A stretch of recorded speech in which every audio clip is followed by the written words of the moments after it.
तो आज है हमारा डे 13 का वीडियो, यानी 13वें दिन का जो वीडियो है ये है हमारा आज रसायन शास्त्र की। ये क्लास आप लोगों की है 10th क्लास की वीडियो है, ठीक है। ये रसायन शास्त्र की वीडियो है, सॉरी यहाँ पे विज्ञान का। आप लोगों का तीनों तो एक ही में है ना, विज्ञान रसायन शास्त्र, तो सिर्फ आज विज्ञान का आप लोगों का बारी है। आज शनिवार के दिन आप लोगों का विज्ञान है क्लास 10th का, तो आज विज्ञान हम लोग पढ़ेंगे। तो विज्ञान में जो हमारा विज्ञान से मैंने आप लोगों का मार्क्स डिस्ट्रीब्यूशन जो था वो मैंने आप लोगों को बताया है कि किस चैप्टर से और कि विज्ञान के कितने मार्क्स के क्वेश्चन पूछे जाते हैं एग्जाम में और कितना प्रैक्टिकल हो जाता है। इन सारा का विवरण मैं पिछले वीडियो में बता चुका हूँ। तो जिन बच्चों अभी तक वो वीडियो नहीं देखे तो कृपया करके वो KYT एजुकेशन चैनल पर जाइए और प्ले लिस्ट में जाइएगा। प्ले लिस्ट में क्लास 10th का प्ले लिस्ट खोजिएगा तो उसमें लाइन बाय लाइन वीडियो आएगा, उसमें आप लोग वो वीडियो देख सकते हैं, ठीक है। डिवाइज करके वीडियो आया है, ठीक है। तो डे 13 के वीडियो में आज हम पढ़ेंगे विज्ञान का पहला चैप्टर जो है वो है हमारा रासायनिक अभिक्रिया एवं समीकरण। रासायनिक अभिक्रिया एवं समीकरण, रासायनिक अभिक्रिया एवं समीकरण।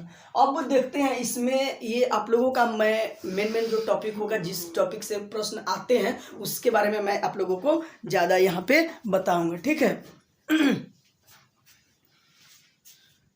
तो यहाँ पे एक टॉपिक है, सबसे पहला जो टॉपिक है वो है समीकरण संतुलन करना। समीकरण संतुलन करना, ठीक है। समीकरण संतुलन करना से आपके ये कम से कम 5 मार्क्स के क्वेश्चन इस टॉपिक से आता है, आपका रहता ही रहता है इस टॉपिक से। यानी समीकरण संतुलन करने का कभी 1 मार्क्स में पूछेगा, इससे संबंधित प्रश्न आपके 5 मार्क्स के क्वेश्चन रहते ही रहते हैं। तो इसके बारे में मैं बताऊंगा। उसके बाद रासायनिक अभिक्रिया में, ये तो समीकरण के बारे में हो गया। रासायनिक अभिक्रिया में ये संयोजन, वियोजन, अभिक्रिया, ये सब क्या कितना चीज होता है, जो अभिक्रिया होता है जितने प्रकार के होते हैं सारा मैं लिखवा दूंगा। उसमें से एक रहता है, तो यानी कि इस चैप्टर से पूरे आपका 5 या 7 मार्क्स का क्वेश्चंस रहता है इस चैप्टर से, ठीक है। तो इस चैप्टर को काफी अच्छे से पढ़िएगा आप लोग। अब देखते हैं यहाँ पे समीकरण संतुलन करना हमारा क्या है, पहला टॉपिक है, ठीक है। अगले टॉपिक में मैं रासायनिक अभिक्रिया के जितने प्रकार होते हैं उस सब के बारे में लिखवाऊंगा। अब देखते हैं, सबसे पहला रासायनिक समीकरण संतुलन करना है। तो सबसे पहले तो हम जानेंगे कि समीकरण है क्या। तो इसमें क्या, देखिए समीकरण किसको बोलते हैं। पहले लिखा जाता था ऐसे, मान लीजिए कि हाइड्रोजन, यहाँ पे hydrogen plus oxygen equal to जल, यानी हाइड्रोजन और ऑक्सीजन मिला तो हमारा क्या बना, जल। तो ये अब इसी को एक संकेत के माध्यम से दर्शाया जाता है। ये जो लिखा हुआ है इसी को एक संकेत के माध्यम से दर्शाया जाता है। जैसे मान लीजिए कि हाइड्रोजन के लिए H2 लिख दिए पहले, और ऑक्सीजन के लिए O। अब बन गया जल, तो जल के क्या बोलते हैं, H2O। तो हाइड्रोजन को H बोलते हैं, ऑक्सीजन को O बोलते हैं और जल को H2 बोलते हैं। तो इसी को संकेत एवं सूत्र की सहायता से जब लिख दिया जाता है उसे समीकरण कहते हैं। क्या कहते हैं, रासायनिक समीकरण। तो ये रासायनिक समीकरण को पूछेगा कि रासायनिक समीकरण क्या है, तो हम क्या बोलेंगे कि रासायनिक अभिक्रिया को सूत्रों, ये तो रासायनिक अभिक्रिया हो गया, तो रासायनिक अभिक्रिया को सूत्रों एवं संकेतों की सहायता से दर्शाया जाता है। ये सूत्र लिख दीजिए, संकेत लिख दीजिए। तो सूत्रों एवं संकेतों की सहायता से दर्शाया जाता है, उसे क्या कहते हैं, हम रासायनिक समीकरण कहते हैं। अब ये आप लोगों का रासायनिक समीकरण यहाँ पे समझ में आ गया। तो रासायनिक समीकरण क्या है, सबसे पहले तो रासायनिक अभिक्रिया को सूत्रों एवं संकेतों की सहायता से दर्शाया जाता है, उसे क्या कहते हैं, रासायनिक समीकरण। जहां चाहे तो आप लोग जब मैं बोल रहा हूं वो लिख लीजिएगा आप लोग समझने के लिए, ठीक है। अब हमारा टॉपिक क्या है, समीकरण संतुलन करना। तो आइए यहाँ पे समीकरण आप लोग तो समझ गए, अब इसको समीकरण संतुलन करने के बारे में देखते हैं, ठीक है।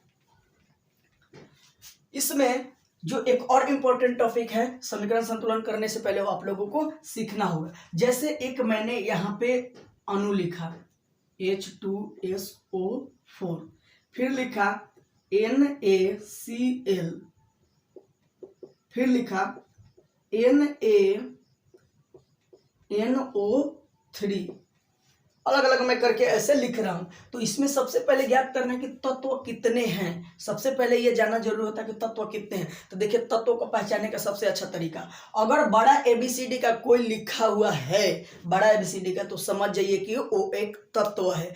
तत्व की शुरुआत कैसे होती है, सबसे पहले बड़ा ABCD का अक्षर लिखा रहता है। जैसे हाइड्रोजन के लिए बड़ा H लिखा रहेगा, कहीं भी हाइड्रोजन के लिए छोटा H नहीं देखिएगा आप लोग, ठीक है। तो हमेशा क्या लिखा रहता है, बड़ा H लिखा रहता है, ठीक है।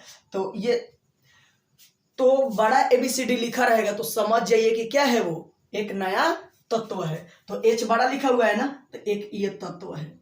S भी बड़ा ABCD का लिखा हुआ है ना, तो ये भी एक तत्व है। O भी बड़ा ABCD का लिखा है ना, तो O भी एक तत्व है। यानी H2SO4 में हमारा तत्व कितना है, 3, एक हाइड्रोजन, एक सल्फर और एक ऑक्सीजन, यानी एक H, एक S और एक O। ये आप लोगों को ये समझ में आया यहाँ पे। अब देखिए NaCl में अगर कैपिटल लेटर यानी बड़ा ABCD का लिखा है, उसी के साथ में यानी कि जस्ट उसके बगल में छोटा ABCD का लिखा रहता है, तो समझ जाइए कि ये छोटा ABCD इसी का अंश है, पहले वाला का अंश है। यानी N बड़ा है तो A अलग नहीं होगा, ये A के साथ लेके अलग हटेगा, यानी Na एक ही है। यानी कि बड़ा ABCD लिख के उसके बगल में अब छोटा ABCD लिखा रहेगा, तो ये छोटा ABCD इसी का भाग होता है, यानी Na, इसको Na बोलते हैं, N नहीं बोलते हैं, ठीक है। अलग से N होगा, उसको मैं बताऊंगा। Na हो गया। अब C तो बड़ा लिखा हुआ है, L छोटका है, तो L भी C का ही हिस्सा है। इसमें तत्वों की संख्या कितने हो गई, 2, एक Na और एक Cl। तो तत्वों की संख्या आप लोग पहचान रहे हैं। अब देखिए बड़का ABCD लिखा है, एक बगल में छोटका ABCD, तो ये इसी का अंश हो गया ना।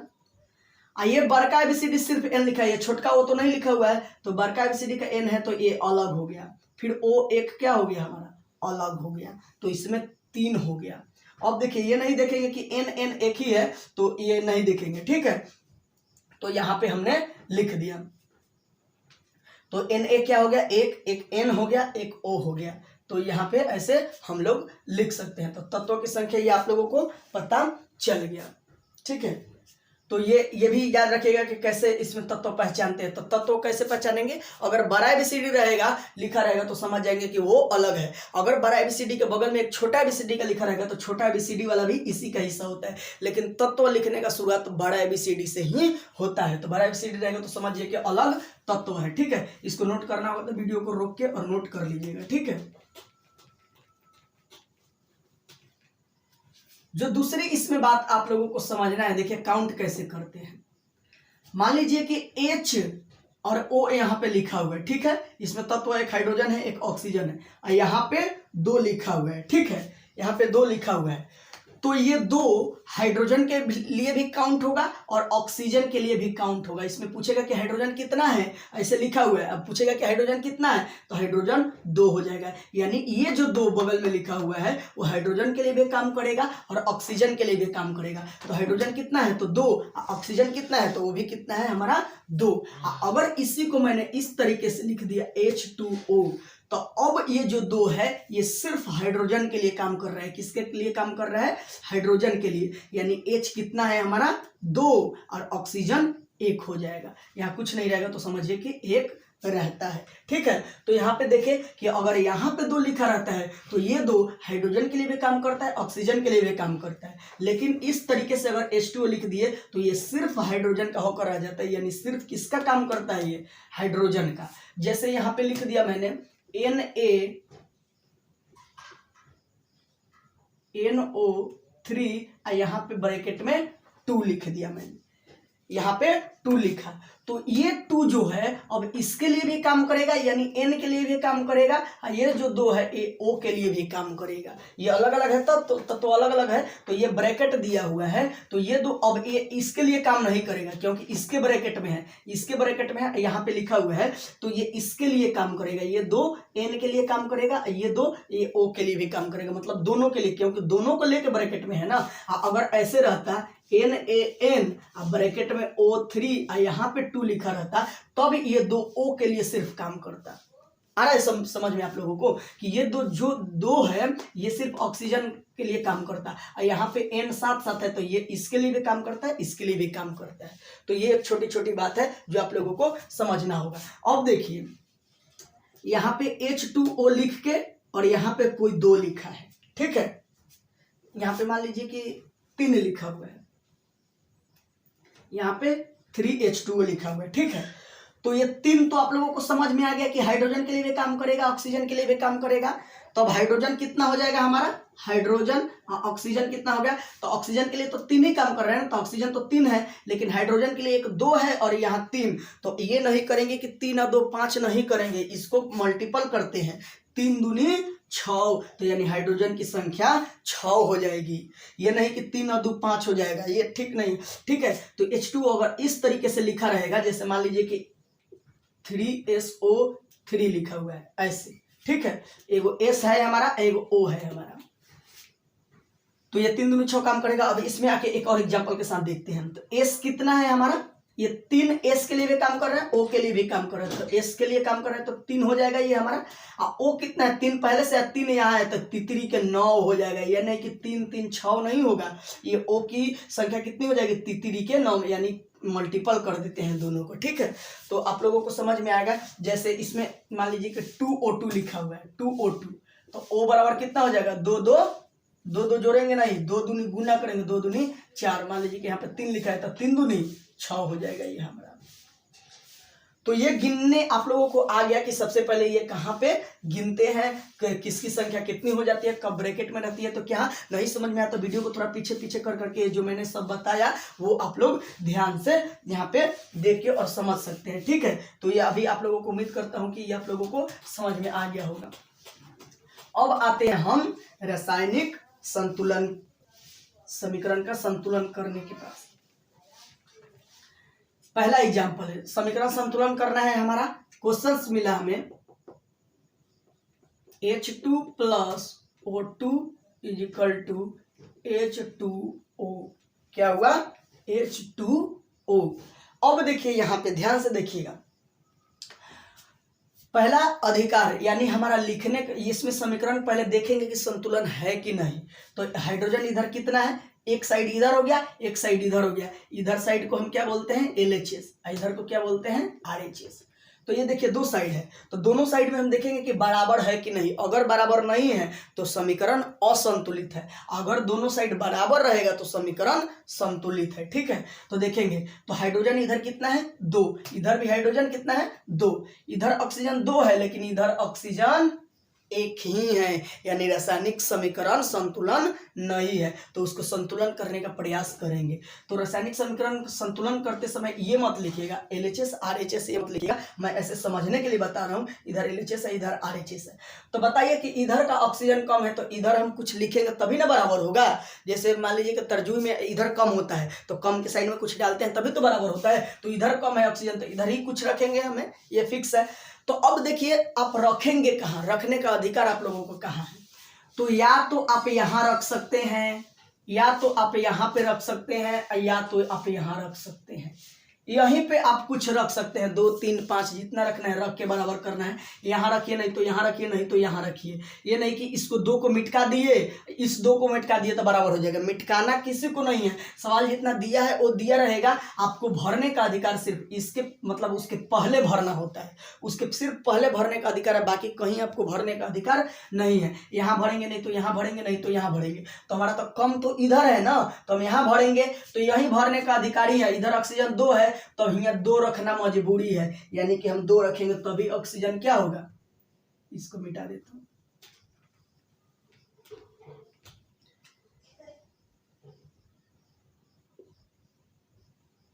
ये हमारा समीकरण है। ठीक है, तो इधर ही रखना पड़ेगा। हाइड्रोजन इधर 2 है, इधर हाइड्रोजन 2 है, हाइड्रोजन के लिए कोई चिंता नहीं है, लेकिन ऑक्सीजन इधर 2 है, ऑक्सीजन इधर 1 है। तो आइए इसको देखते हैं यहाँ पे। तो ऑक्सीजन को इधर ही हमें लिखने का अधिकार, यहाँ नहीं तो यहाँ, नहीं तो यहाँ। तो इधर कम है तो यहीं पे लिखेंगे, तो हम 2 लिखे। तो देखिए अब ऑक्सीजन कितना हो गया, 2 हो गया, क्योंकि ये 2 हाइड्रोजन के लिए भी काम करेगा, ये 2 ऑक्सीजन के लिए भी काम करेगा। तो ऑक्सीजन इधर 2 है, इधर भी ऑक्सीजन, अब कितना हो गया, 2 हो गया ऑक्सीजन का। लेकिन काम जैसे खत्म हुआ, अब हाइड्रोजन के लिए संकट पैदा हो गया कि हाइड्रोजन इधर 2 ही है, इधर 2 दूनी 4 हो गया। हाइड्रोजन इधर कितना हो गया, 4, लेकिन ऑक्सीजन अब बराबर हो गया है। देखिए ऑक्सीजन कितना, इधर 2 है, इधर भी ऑक्सीजन 2 है। अब हाइड्रोजन कितना हो गया, 2 दूनी 4, और यहाँ पे हाइड्रोजन 2 ही है, तो हमें रखने का अधिकार तो यही है ना, तो यहाँ पे रख देंगे 2। तो देखिए 2 दूनी 4। अब देखिए समीकरण संतुलन हो गया। यानी कि क्वेश्चन आप लोगों का था कि H2 प्लस O2 और 2H2O सिर्फ था, इक्वेशन था, ठीक है। तो मैंने ये सॉल्व करके क्या ले आ दिया, 2H2 plus O2 equal to 2H2O। अब देखिए ये रासायनिक समीकरण संतुलन हो गया। हाइड्रोजन को देखिएगा तो 2 दूनी 4, इधर भी 2 दूनी 4, हाइड्रोजन 4 है, ऑक्सीजन 2, तो ऑक्सीजन इधर भी 2। तो ये अब इसको हम लोग ये यानी कर दिया हमने रासायनिक समीकरण संतुलन। ये पहले असंतुलन था, असंतुलित था, इसको हमने संतुलित कर दिया। तो संतुलित करने के लिए इन सब बातों का ध्यान रखिएगा। जैसे मैंने लिखा, लिखने का अधिकार आपको यही है, यहाँ लिखे नहीं तो यहाँ लिखे, नहीं तो यहाँ लिखे, ठीक है। तो जहाँ जहाँ लिखना था 2 भरिए 3 भरिए 4, आप जो मन करे भरिए, लेकिन समीकरण संतुलन हो जाना चाहिए, ठीक है। तो इसको आप लोग नोट करना चाहेंगे तो नोट कर लीजिए। आइए एक और समीकरण के माध्यम से आप लोग समझे। यहाँ पे Mg plus O2 equal MgO। अब देखिए इधर Mg हमारा कितना है, 1 है, इधर भी कितना है, 1 है। तो ये दोनों तो बराबर है, ठीक है। लेकिन ऑक्सीजन इधर 2 है, इधर ऑक्सीजन 1 ही है। तो यानी इधर कम हो रहा है तो इधर ही भरेंगे। तो इधर साइड में हम भरने का अधिकार सिर्फ यही है। तो यहाँ इधर ऑक्सीजन 2 है, तो 2 करने के लिए यहाँ पे 2 जैसे भरा, तो ये 2 मैग्नीशियम भी 2 हो गया और ये ऑक्सीजन भी 2 हो गया। तो ऑक्सीजन का काम तो हो गया हमारा कि ऑक्सीजन इधर 2 है, इधर भी ऑक्सीजन कितना है, 2 है, तो ये तो काम हो गया। अब मैग्नीशियम देखिए, यहाँ पे मैग्नीशियम 2 हो गया। अब यहाँ पे हम क्या करेंगे, भरने का अधिकार यही है, तो मैग्नीशियम यहाँ भी 2 रख देंगे, तो यहाँ पे भरा जाएगा। तो हमारा कितना हो गया, ये मैग्नीशियम भी 2 हो गया, इधर भी मैग्नीशियम 2 हो गया, ऑक्सीजन 2 है, तो ये ऑक्सीजन के लिए भी 2 हो गया। तो ऐसे लिख लिख के समीकरण संतुलित हो जाता है। तो इसको पहले हमारा क्वेश्चन क्या था, Mg प्लस O2 MgO, और मैंने भर के क्या कर दिया, 2Mg plus O2 equal to 2MgO। तो ये हमारा समीकरण जो हुआ, क्या हुआ, संतुलित हो गया। तो इसी प्रकार से संतुलित करते हैं। तो कुछ आप लोगों को रासायनिक समीकरण संतुलित मैं करने के लिए 5 रासायनिक समीकरण संतुलन करने के लिए दे रहा हूं। अगर नहीं बनेगा तो अगले विज्ञान जब भी क्लास आएगा विज्ञान का, तो उसमें मैं आप लोगों का मिलवा के बना दूंगा। नहीं तो समीकरण संतुलन करके और मेरे व्हाट्सएप पे आप लोग बना के इसको भेज दीजिएगा, व्हाट्सएप पे या वीडियो के कमेंट में डाल दीजिएगा। मैं चेक करके बता दूंगा कि किन बच्चों का सही है, ठीक है। तो मैं कुछ क्वेश्चंस यहाँ पे दे देता हूं आप लोगों को। तो ये 5 समीकरण हमने आप लोगों को यहाँ पे दे रखा है। ये 5 समीकरण को आप लोग संतुलन करके मेरे व्हाट्सएप पे या वीडियो के कमेंट में डाल दीजिएगा। मैं चेक करके बता दूंगा कि किन बच्चों का सही है। पहला है 2C प्लस O2 CO2, ठीक है। पढ़ के बाद मैं सुना दे रहा हूँ, लिख लीजिएगा आप लोग। Fe plus H2O Fe3O4 plus H2 CH4 plus O2 CO2 plus H2O। इधर है Fe2O3। अब देखिए Fe छोटा ABCD लिखा है तो Fe एक ही है, ठीक है। तो F3 plus SO2 plus SO3 तो बना FeSO4। PbNO3 2, तो Pb plus NO2 plus O2। तो ये 5 रासायनिक समीकरण संतुलन जो आप लोगों को मिला, तो आप लोग मेरे व्हाट्सएप पे बना के और डाल दीजिएगा। तब हम चेक करके आप लोगों को बता देंगे किन बच्चों का सही है। लेकिन वीडियो को आगे पीछे करके पूरा ध्यान से देखिएगा, जितनी बार हो सके समझ लीजिएगा कि संख्या उसकी कैसे गिनते हैं। मैंने बीच में बताया भी था उस सबको, तो आप लोग देख के याद कर लीजिएगा। तो फिर मिलते हैं अगले विषय के साथ अगले दिन। बाकी के लिए बहुत बहुत धन्यवाद। जय हिंद।